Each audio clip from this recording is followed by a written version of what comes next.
We got the AFC roundup, my boy. So, Rodman, how do you feel about the AFC East so far, man? What are Well, your Herbie, thoughts? I got to give it to you, man. This was a great week for the AFC East.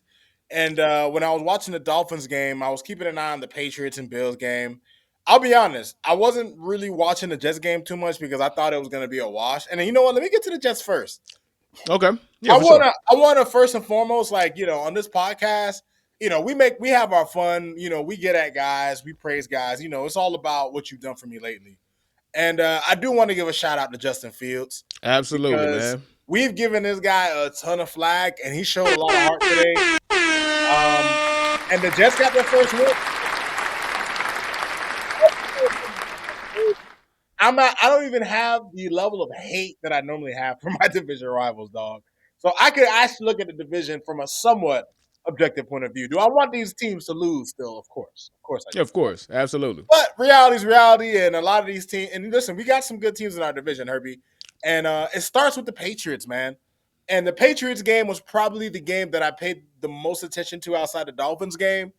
And it was a very interesting game to watch, Herbie, because the Patriots just showed me a lot of things that the Dolphins just could never do right now with this regime, right? And what I mean by that is the Patriots in the first half struggled, right? They only were able to kick 3 field goals.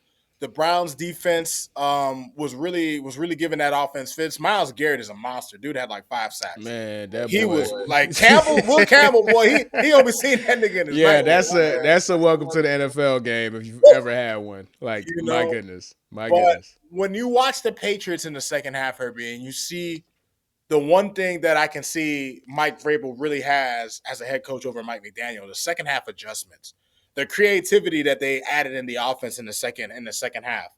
There was a play where they tossed it. They did it. I believe it was a direct snap to the running back, and then they threw it back to Drake May, who threw it downfield.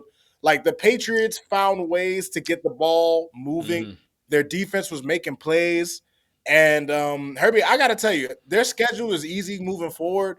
This is a team that is going to make the playoffs, but people better watch out because I see some people saying like, "Oh, they're just beating up on bad teams."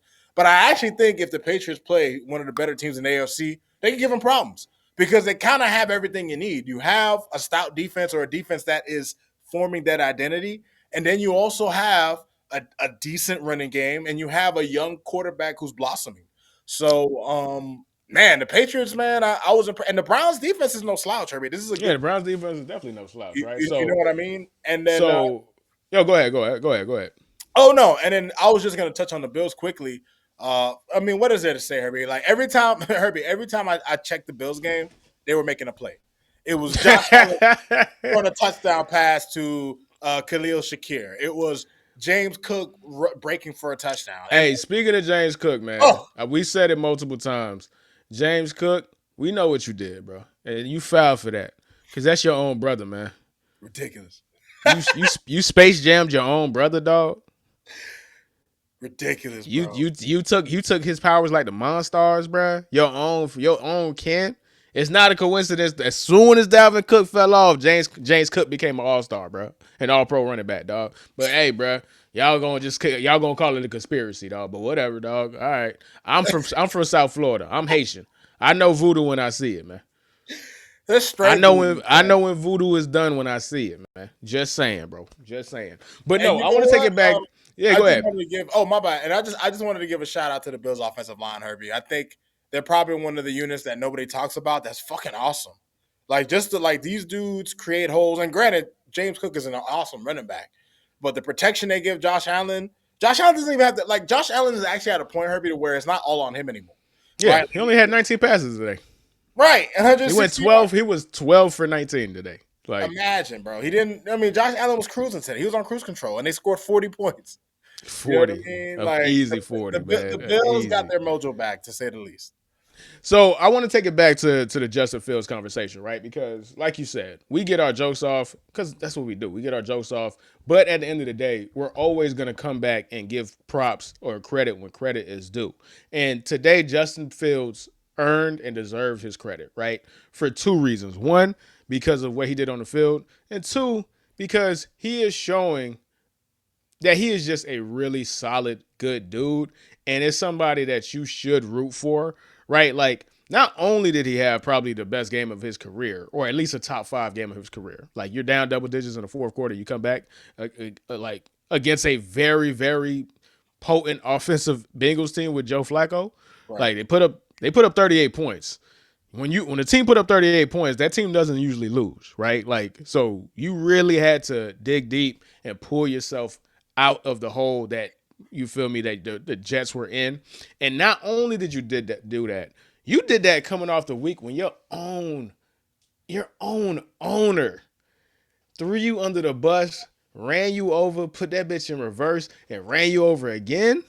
Like, that shows a level of character and a level of strength that I really wanted to highlight. And I'm actually happy that the Jets were able to win, just so I could see what. Okay, just so I could see what. Just so you you root for stories like that, right? Like, you root for stories like that. So let me get the quote from Woody Johnson, right? Because I know you didn't know the quote. So you're going to see this live, bro. This is from an NFL owner, guys. An NFL owner. And it's going to make sense why the Jets effing suck. It's hard, and I quote, it's hard when you have a quarterback with the rating we got.